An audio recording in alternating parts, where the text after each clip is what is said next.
All this farming has really made me thirsty. I'm glad I'm ready to take a break. What is that thing? Welcome back to BetaWorld, a series where we travel through Minecraft's history to obtain discontinued features and grow our ever-expanding and amazing survival world. In this episode, we're going to be covering a big update, which come out soon. So, why don't we update BetaWorld? Well, looks like we arrived to E10 2010-0206. That's a whole 4 days in the future. What happened? Did the time machine malfunction? Well, no, unfortunately. All Minecraft versions from InDev 2010-0202 to InDev 2010-0206 have been unfortunately lost, so we're doing a big version gap.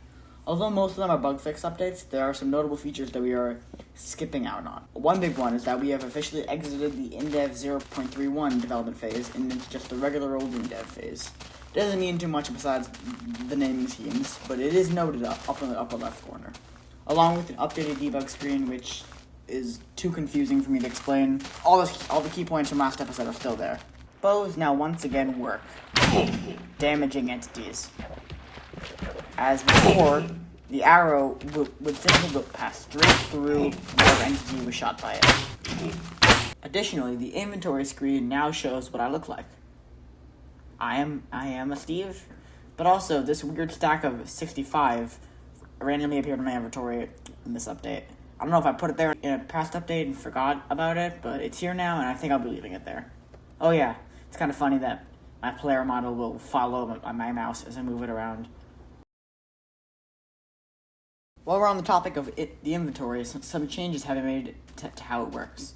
Now you can grab half a stack with right-click, and when crafting, you can now grab multiple outputs at once. The monsters from last update have been reworked to only spawn in darkness, or at least so I thought. This guy's attacking me. I don't know how he spawned in broad daylight. Let's try and take him down. As you can see, they're now hostile, although otherwise they behave the same. They're also quite strong. I'm gonna go into the cave and see if I can find some more.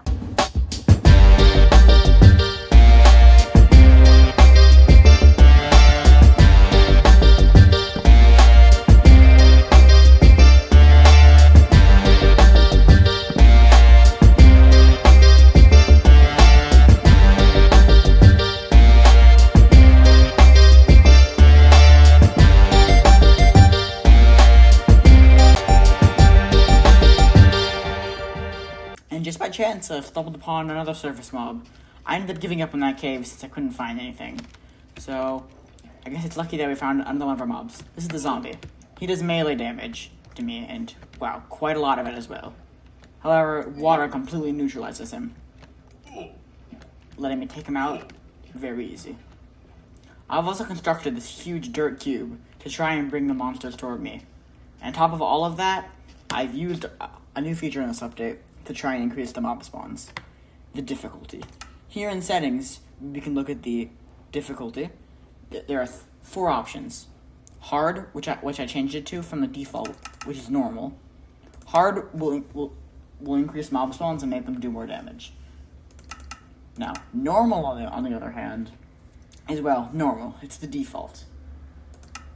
And then there's easy, which mobs do less damage, they spawn less often. And finally, there's the easiest baby mode, peaceful. Let me show you its most interesting feature.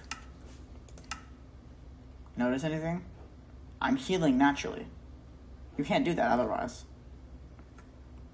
Also, monsters will completely cease to exist on peaceful mode. They will not spawn, and any that are in the world will immediately despawn. I'm going to set it back to hard for now, since I'm trying to get some spawns in this cube over here. I'll let you know if I get any. Well, almost immediately I got yet another spawn off in the water. This is the spider. It's pretty similar to the zombie, except it's, horizontal. It'll do melee damage and chase me, but it's also completely neutralized by the water. Its hitbox is pretty different, though. Let's see if we can lure it to the land and find if there's any special properties. Come on, spider. Come on. You want to come hang out with me? Don't you? Come on, spider. Come on. Hi. Whoa. Whoa. It jumps pretty high. Yep. It jumps really high, and will jump scare you. That's a spider special property. Let's keep looking for more mobs now. Okay, I can see our final mob of this version. It's off in the distance over there. You can kind of see it. It's swimming in the water. It's green. It's the creeper. Let's see how it works, yeah? We get nearby. Oh my goodness, it explodes. And that was a really big explosion too. That is its special property. Aside from that, it functions as every other mob does. It may seem like we've seen all of the hostile monsters new in this update, except they're not really new. They've been in the game this whole time, just disabled or not hostile. There's actually an actually new fifth one. However, it is unavailable spawning of normal means, and it needs to be spawned with external editors like MBT Explorer. So I'm going to hop into a different world so I can show you how it works and what it is. Okay, here it is. This is the giant, or giant zombie. It's very buggy. Sometimes it stands still and sometimes it attacks the player. There's no way of knowing which one it'll really happen because it's very unstable. It can be pushed around and will kind of flicker in and out of existence on occasion. It looks exactly like a normal zombie, just way, way bigger. And yeah, it's in a completely broken state in this update. However, it wasn't always this way. You see, around this time, Notch posted a video on his YouTube channel that showcased a lost version of Minecraft where the giant actually functioned perfectly fine. I'm going to show you some clips from this video.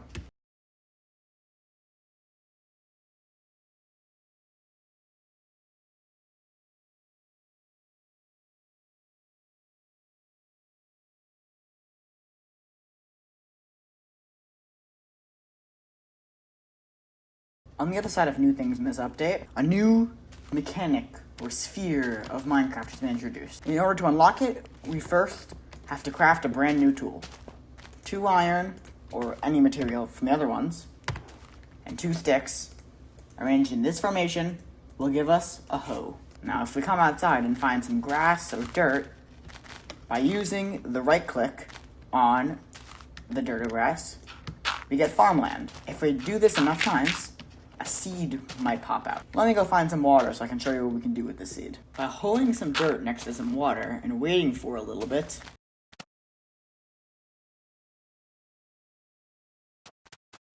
the farmland will darken and become hydrated. This farmland can have seeds planted in it like this, and over time the seeds will grow. I'll check back in once these ones have.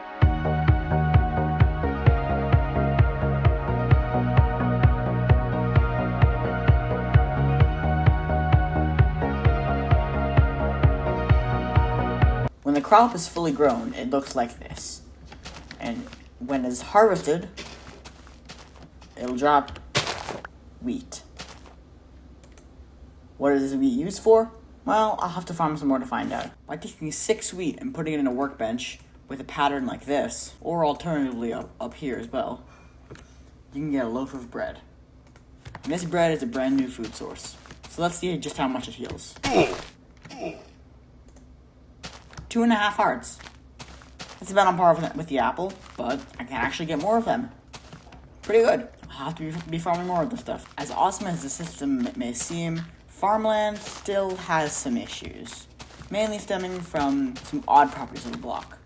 For example, farmland is 1 pixel smaller than every other block of the game, besides slabs. So, when tilled underwater, it will have this weird air bubble thing going on around it, but it will still hydrate just as intended. Additionally, when a block under another block is tilled, you can sort of see into that block with a pseudo X-ray effect, although it only carries into that one block.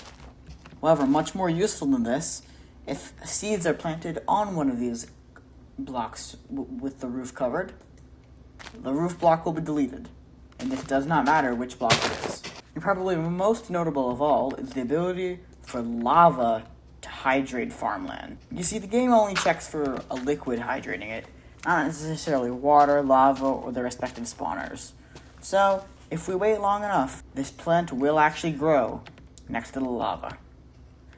I won't be waiting it that long unless it happens to hydrate right now. That'd be nice. But take my word for it, lava will hydrate crops in this version. Also, for whatever reason, in this version, apples now look like this. They're still apples, I promise you. I'm not gonna eat one because it could spoil my cool discontinued feature over here. But yeah, our apples look like this now. Over here I've created a little area for likely permanent farming. It's not very big. It's got a little water stream with hydrated crops that go 4 blocks out. That's the maximum range for water's hydration properties.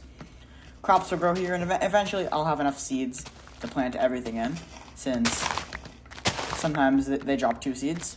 The only downside to it is that sometimes sheep or pigs can walk in and trample the farmland, because when farmland is walked over, sometimes it'll turn into dirt. It needs to be re-tilled. However, that's only a minor issue, because I can always come back in and re-till it. But anyways, that's about all the time we've got for this episode of BetaWorld. If you'd like to see, check out the other episodes, and like and subscribe. It really helps me out. But until next time, bye-bye!